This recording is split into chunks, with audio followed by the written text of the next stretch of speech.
this is still comical how this pulls up to me because it still suits the narrative. So I like to do it in real time, and I'm just going to pull this up in real time here on my computer and show you how it loads and how misleading it is, the initial setting is. So when you go to the Bank of Canada website here, load it, it's going to have a nice graph that's going to pop up here. It takes a second. Bang! That is the default setting. It shows you how they, gloriously shrunk the short-term deposits from the Bank of Canada. It shows you how they rolled off the treasury, just like they're telling you. Okay. So fiscally responsible. So, and we did not print any money at all. We didn't print any money at all. Okay. So, but these are the treasury bills are only one instrument that they can do. What's important is you have to click down here, total assets, the Bank of Canada balance sheet, total assets. Okay. And now let's see what's actually been going on for the past decade. So I'm going to try to line it up here. This is not the site I normally use, but I want to show people that it's like it is the site here. Okay.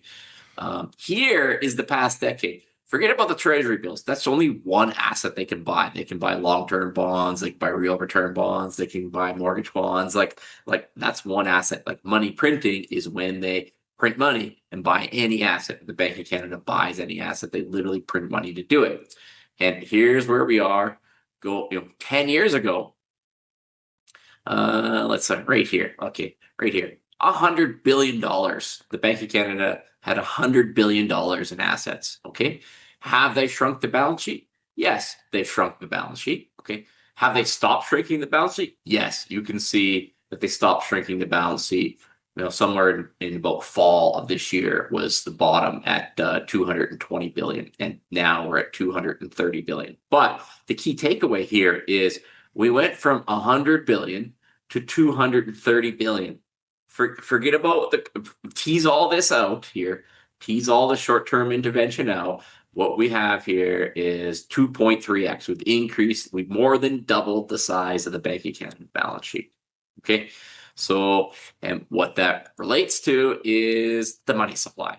Okay. The money supply has gone from 1.4 trillion to 2.8 trillion. Okay. Doubled the money supply.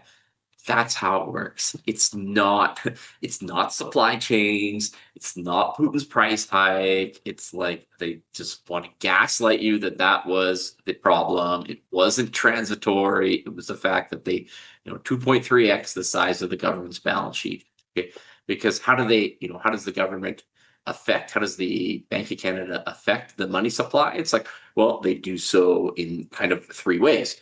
They either go out into the market and actually just buy assets, actually inject new printed cash, or they raise or lower rates. And they've been lowering rates, and they can change banking regulations so the commercial banks can lend more or less money. Okay. And I don't hear any talks about changing banking regulations that would significantly, materially put downward pressure on the money supply. So when they tell you that this was transitory or this was part of supply chain shocks, it's not supply chain. Supply chain shocks affected the prices in the short term.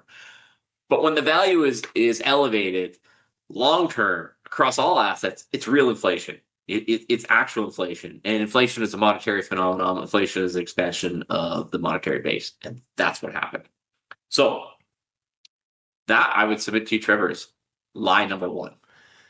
Yeah, 100%. I mean, the problem is so many people, so many Canadians just believe at face value what the CBC puts out, CTV. They're all the same. They're all paid by the Canadian government. They believe the lies so long, and there's no way you can convince them. And even though we are showing people, the people that watch this program, they know that we are showing them the proof, the evidence, and the people who watch this are educating themselves. And I'm going to say they're probably more educated than the majority of Canadians. But that's why we've got to get this message out, because the gaslighting, the lying is nonstop. And we're not going to make anything better by just continuing to believe whatever the CBC says. So this, yes, I agree. Line number one, they're blaming supply chains and Putin on the reasons why your groceries are so expensive. 7.3% inflation year over year is what the last numbers were. And I think in the US, it was like 2.3. So you're paying a lot more for that steak. That's for sure. Okay. Let's go with line number 2. Okay.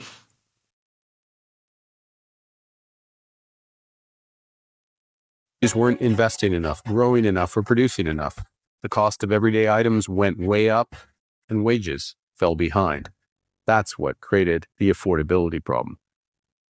Canada's new government has a plan to fix it. The best way to make things more affordable for Canadians is to increase your purchasing power by creating new, higher-paying jobs. To do that, we're securing new trade partnerships. We're attracting massive new investment in Canada, and we're fast-tracking new nation-building projects. We're already seeing results, but some of the biggest payoffs will take time. And many Canadians need a boost today and a bridge to that better future. So as we build our economy, we're bringing in new measures to make life more affordable. We canceled the consumer carbon tax on day one. We cut income taxes for 22 million middle-class Canadians. We cut taxes for first-time home buyers. We protected essential social programs that bring down costs for Canadians. And we're moving fast to get more houses built so your costs can come down. One area that needs special attention is the cost of groceries. So we're stepping in.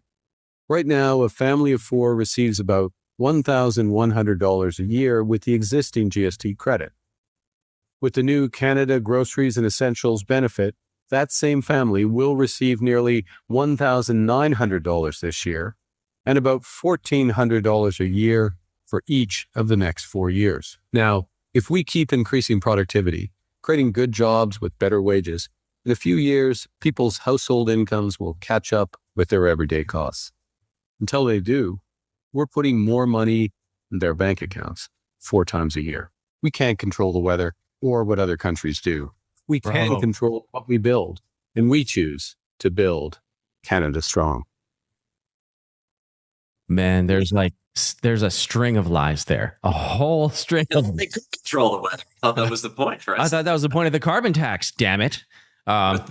So we can't control the weather. Awesome. So what are we paying a carbon tax for on everything? So the first thing is they said the costs were going to go down. We just showed you the money supply. There's no world where the costs go down. There's no political party where you're electing where those costs are coming down. I mean, the federal government is projecting $78 billion deficit. Alberta's projecting a $10 billion deficit. BC's projecting a $13 billion deficit. Ontario's projecting a $14 billion deficit. There's no world where those costs are coming down because there's no world where the electorate base would vote for a platform to balance those budgets. It just doesn't. It just does not exist. Like there's no chance you're not voting your way out of it. It's going to be paid for by money printing and the expansion of the monetary base. Costs are not coming down. They've never come down. They haven't come down since August 15th, 1971. Like it's the same. It's the same process here, right? Man, like this is. And the biggest point is like so many of these governments, Alberta government, Ontario government, BC government, all of them are hiring more and more public servants. So they're expanding the bureaucracy. So they expand the bureaucracy. They cost a lot more money. All these new systems and programs that we're paying for essentially go to their wages. And those people aren't going to vote themselves out of a job. They're not going to vote for austerity. They're not going to, I want to go back to the private sector. That's not going to happen. So if we have an ever-increasing bureaucracy that we're paying for, that means they're increasing the government's base of voters who are going to vote against austerity, against budget balancing, against all of these things. So just, dude. And the productivity thing, oh my gosh. I hope you get into that because that steams my clams. Let me tell you. Let's just show it. Just the actual numbers, okay? This is the employee wages. Okay. This is the employee wages. What we're trying to do is like, this is the median Canadian income 10 years ago, 22.68 an hour, 10 years ago, right from Stats Canada website, not from rightwingconspiracy.com. I'm telling you right from this is right on the Bank of Canada. You can check the size of the balance sheet. You can check the size of the M2 money supply on Stats Canada. You can get the stats for median wages, 22.68 an hour. Fast forward 10 years later, it's 31.68 per hour. Okay. So, and then we have a population. Okay. It was 35.8 million 10 years ago. Now 41.5 million. So let's break down those numbers because it's actually not that complicated. They try to make it more complicated than what it is. Okay.